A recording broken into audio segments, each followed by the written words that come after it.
Dear friends, a very good morning to all of you. National Children's Science Congress is a countrywide program which has started in year 1993. It is a platform for children to carry out small research activities at micro level. This program is supported by National Council of Science and Technology Communication, Department of Science and Technology, Government of India, New Delhi, and this program is implemented by NCSTC Network, a group of government and non-government organizations from all states. इस कार्यक्रम का मुख्य उद्देश्य देश के कोने कोने में जाकर विज्ञान प्रतिभाओं की खोज करना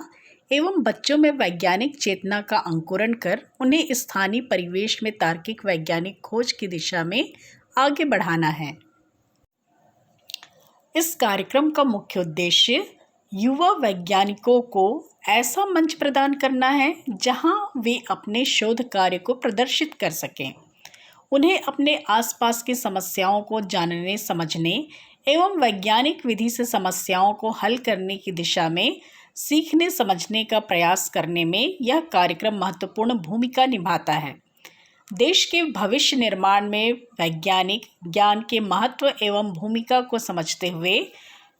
उन्हें संवेदनशील एवं जवाबदेह नागरिक बनने की दिशा में आगे बढ़ाता है।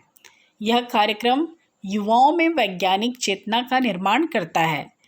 वे उन्हें वैज्ञानिक विधि की सहायता से समस्याओं का हल करने की दिशा में आगे बढ़ाते हैं, जिससे कि वे अवलोकन, आंकड़ा संग्रहण, प्रायोगिक विश्लेषण आदि द्वारा निष्कर्ष पाने की प्रक्रिया को आत्मसात कर पाएं। अनुसंधान आधारित सीखने का यह कार्यक्रम प्रत्येक वर्ष एक विशिष्ट मुख्य विषय पर मनाया जाता है,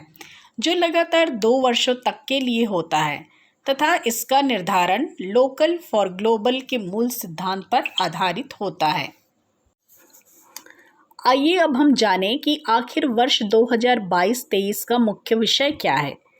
तो मुख्य विषय है स्वास्थ्य और कल्याण के लिए पारितंत्र को समझना, understanding ecosystem for health and wellbeing. इसके अंतर्गत अपने आस पड़ोस में उपस्थित पारितंत्र की खोज करना तथा समझना और पारितंत्र के संरक्षण एवं पुनरुद्धार के लिए पहल करना इसका मुख्य उद्देश्य है। साथ ही साथ पारितंत्र का स्वास्थ्य, पोषण और कल्याण के साथ अंतर संबंध एवं उनके आशय के संबंध में जानकारी प्राप्त करना भी इसका उद्देश्य है।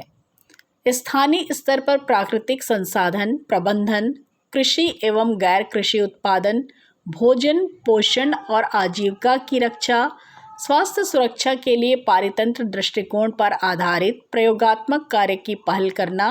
और जलवायु परिवर्तन तथा आपदा का खतरा कम करने के लिए लचीलापन और अनुकूलन विकसित करना भी इस कार्यक्रम का उद्देश्य है। यह विद्यार्थियों में पारितंत्र संरक्षण और पुनरुद्धार, पोषण एवं स्वास्थ्य सुरक्षा के लिए विज्ञान एवं प्रौद्योगिकी आधारित नवाचारी समाधानों को ढूंढने के लिए प्रेरित करता है। सब theme number 1 know your ecosystem के तहत विद्यार्थी निम्न परियोजनाओं पर कार्य कर सकते हैं। एक विशिष्ट स्थानीय क्षेत्र के स्थलीय जलीय पारितंत्र में जैव विविधता के जैविक घटकों में मौसम के अनुरूप परिवर्तन का अध्ययन करना, स्थानीय संदर्भ में सीमेंट एवं मिट्टी की बनी जल निकासी व्यवस्था के इर्द गिर्द पारितंत्र के जैविक घटकों का तुलनात्मक अध्ययन करना, पीपल वृक्ष बरगद वृक्ष के आच्छादन क्षेत्र के पारितंत्र के घटकों, कार्यों एवं पारितंत्र सेवाओं का मानव स्वास्थ्य एवं कल्याण के संदर्भ में अध्ययन करना, विभिन्न भूपरिदृश्य में स्थानीय वनस्पति जात एवं प्राणी जात का वितरण एवं उनके महत्व का अध्ययन करना, प्रदूषण नियंत्रण हेतु प्राकृतिक रीड बेड की भूमिका का अध्ययन करना, अपने स्थानीय क्षेत्र के एक फसली कृषि एवं बहुफसली कृषि क्षेत्रों में सतह पर उपस्थित जैव विविधता का अध्ययन करना, बाग पारितंत्र के प्रभाव में विघटित हो रहे भूसे के ढेर या लकड़ी के कुंदे पर पारितंत्रिक अनुक्रमण की प्रक्रिया का अध्ययन करना, अपने स्थानीय क्षेत्र के प्रदूषित एवं गैर प्रदूषित वेटलैंड का तुलनात्मक अध्ययन करना, एक विशिष्ट स्थानीय क्षेत्र के जैव घटकों पर जल जमाव के प्रभाव का अध्ययन करना, नदी के किनारों अथवा आर्द्रभूमि पारितंत्र का मानव कल्याण में योगदान का अध्ययन करना। ये कुछ प्रस्तावित परियोजनाएं हैं जिन पर आप अपने विद्यार्थियों से प्रोजेक्ट का निर्माण कार्य करा सकते हैं। सब थीम नंबर 2 है fostering health nutrition and wellbeing, स्वास्थ्य पोषण और कल्याण को बढ़ावा देना। और साथियों, इसके तहत आप निम्न परियोजनाओं पर विद्यार्थियों से प्रोजेक्ट कार्य का निर्माण करा सकते हैं, जैसे बदलते मौसम के अनुसार पादपों, जंतुओं, मनुष्यों में होने वाले जल जनित रोगों का अध्ययन, जलीय चारा घास का पालतू पशुओं के दूध तथा स्वास्थ्य पर पड़ने वाले प्रभाव का अध्ययन, नगर पालिका अपशिष्ट के डंपिंग में कुप्रबंधन का मिट्टी, पादपों, पशु स्वास्थ्य पर पड़ने वाले प्रभावों का अध्ययन, मवेशियों के स्वास्थ्य पर जलवायु एवं मौसम के प्रभाव का अध्ययन एवं उनका नियंत्रण, मच्छरों के नियंत्रण हेतु जैविक नियंत्रण प्रणाली द्वारा मलेरिया, डेंगू जैसी बीमारियों के प्रसार के नियंत्रण का अध्ययन, सब्जियों और फलों के शेल्फ आयु को बढ़ाने हेतु कार्बनिक तरीकों के उपयोग का अध्ययन,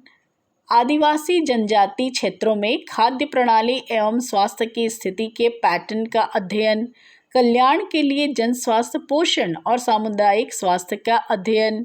अपने क्षेत्र में फैलने वाली मौसमी बीमारियों एवं उनके नियंत्रण हेतु पादप आधारित औषधियों के महत्व का अध्ययन कार्य करना। ये कुछ प्रस्तावित परियोजनाएं हैं। आप इनके अलावा भी अन्य टॉपिक पर अपने प्रोजेक्ट कार्य का निर्माण करा सकते हैं। आइए अब सब थीम 3 पर विचार करते हैं। तो इसका टॉपिक है social and cultural practices for ecosystem and health, पारितंत्र और स्वास्थ्य के लिए सामाजिक और सांस्कृतिक प्रथाएं। कुछ प्रस्तावित परियोजनाएं निम्न हो सकती हैं, जैसे विभिन्न सांस्कृतिक अवसरों पर पादपों, जंतुओं अथवा उनके उत्पादों के उपयोग का पारितंत्रिक मूल्यों पर पड़ने वाले प्रभावों का स्टडी करना, कृषि पारितंत्र में अच्छे मृदा स्वास्थ्य के सूचक के रूप में किसानों द्वारा व्यवहार में लाए जाने वाले सामाजिक एवं सांस्कृतिक तरीकों का स्टडी करना, बाजरा, ज्वार, कोदो, कुटकी, चीना, रागी और जौ आदि मोटे अनाजों का स्वास्थ्य पर पड़ने वाले प्रभाव का स्टडी करना, विभिन्न संस्कृतियों और धर्मों में उपवास का महत्व तथा मानसिक और शारीरिक स्वास्थ्य पर इसके प्रभाव का स्टडी करना,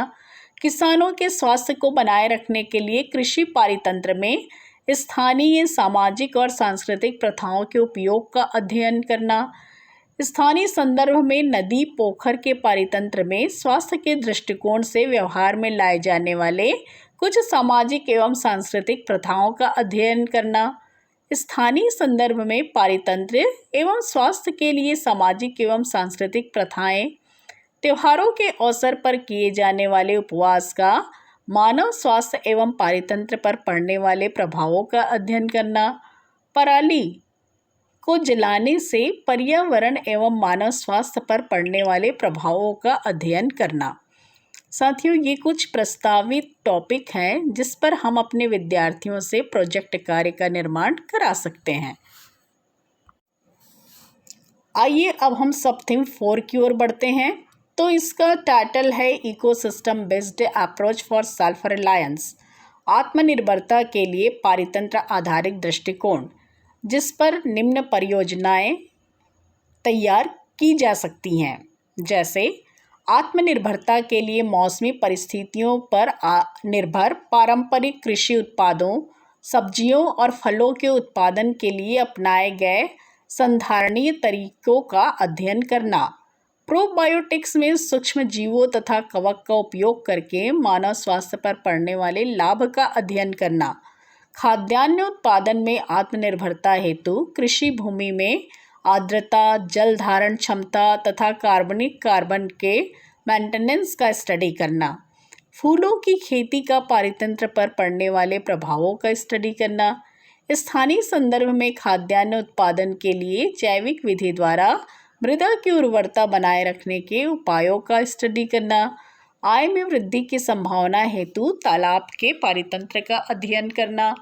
बहु या मिश्रित खेती का कृषि आधारित अर्थव्यवस्था में महत्व का अध्ययन करना, एक विशिष्ट क्षेत्र में वर्तमान में उगाए जाने वाले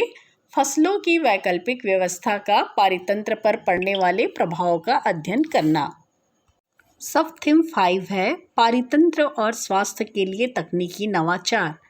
technological innovation for ecosystem and health. और इसके तहत हम निम्न परियोजनाओं का निर्माण कार्य करा सकते हैं, जैसे एक कृषि पारितंत्र में मृदा स्वास्थ्य को बनाए रखने हेतु नवाचारी तकनीकों का स्टडी करना, सूखाग्रस्त क्षेत्रों में स्थित कृषि पारितंत्र में मृदा की नमी बनाए रखने हेतु नवाचारी तकनीक का स्टडी करना, पारितंत्र में मृदा स्वास्थ्य को बनाए रखने हेतु नवाचारी तकनीक का स्टडी करना, मानव स्वास्थ्य सेवा और कल्याण हेतु प्रभावी तकनीक की भूमिका का अध्ययन करना, स्थानीय क्षेत्र के स्वास्थ्य व्यवस्था के संदर्भ में डिजिटल स्वास्थ्य सेवा के महत्व का अध्ययन करना, बीजों की पोषकता एवं खाद्यान्न भंडारण की नवाचारी तकनीकों का अध्ययन करना, स्वस्थ पारितंत्र के लिए मानवीय क्रियाकलापों को न्यूनतम करने हेतु नवाचारी तकनीक उपकरण को विकसित करना।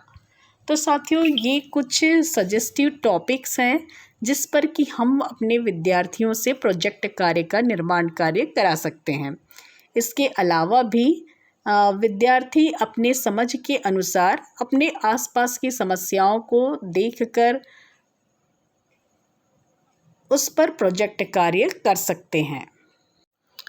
आइए अब हम जानते हैं कि आखिर इस कंपटीशन में कौन प्रतिभागी बन सकते हैं। तो यह प्रतियोगिता 2 वर्गों के लिए होती है, पहला जूनियर ग्रुप और दूसरा सीनियर ग्रुप। जूनियर ग्रुप में 10 से 14 तक के विद्यार्थी इसमें भाग ले सकते हैं और साथ ही साथ सीनियर ग्रुप में 14 से 17 साल तक के विद्यार्थी भाग ले सकते हैं। साथियों, यह बहुत ही इम्पॉर्टेंट है कि हम विद्यार्थियों की एज को ध्यान में रखें और एज की हमें गणना करनी है 31 दिसंबर 2022 की स्थिति में। इसके अलावा यह प्रतियोगिता न केवल विद्यार्थियों के लिए है, बल्कि यह उन सभी बच्चों के लिए है जो कि स्कूल जाते हों अथवा नहीं जाते हों। तो इस प्रकार हम देखते हैं कि यह प्रतियोगिता पूरे भारतवर्ष के सभी बच्चों के लिए ओपन है, 10 से 17 साल तक के आयु वर्ग वाले बालकों के लिए। नेशनल चिल्ड्रन साइंस कांग्रेस एक ऐसा कंपटीशन है जिसमें विद्यार्थियों का प्रेजेंटेशन तो मैटर रखता है, साथ ही साथ राइटअप भी उतना ही वैल्यू रखता है। राइटअप में भी पूरे 100 मार्क्स होते हैं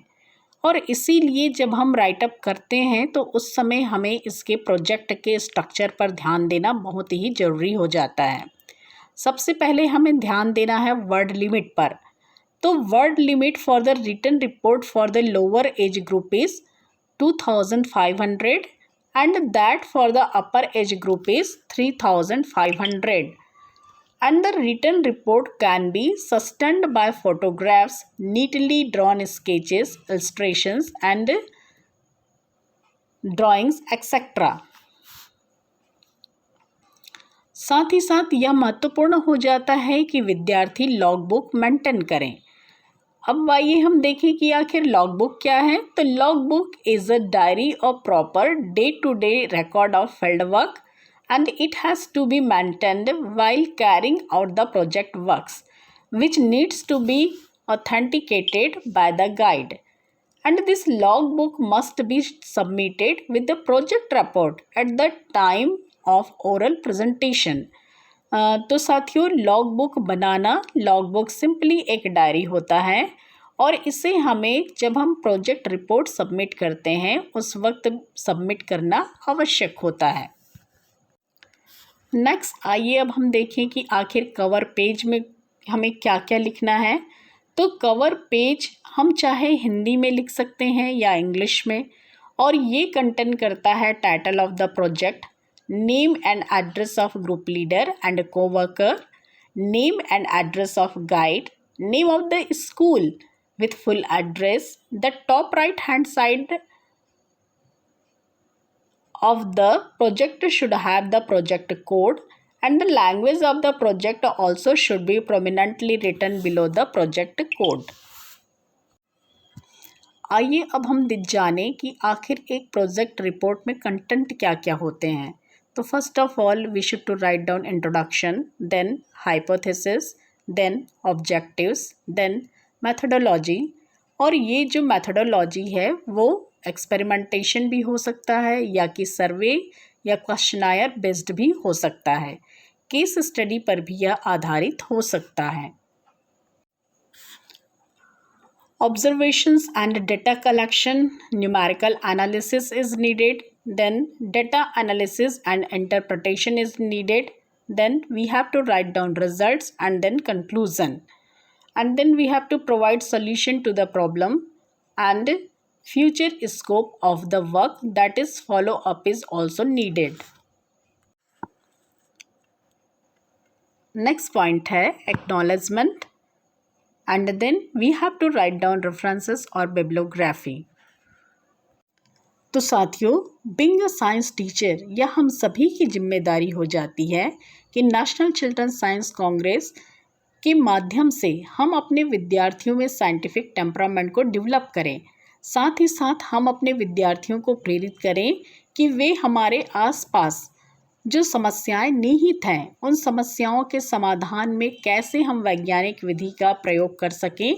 इस ओर हम उन्हें मार्गदर्शन प्रदान करें ताकि वे एक इनोवेटिव, सिंपल और प्रैक्टिकल अप्रोच वाले प्रोजेक्ट कार्य का निर्माण कर सकें। Thank you.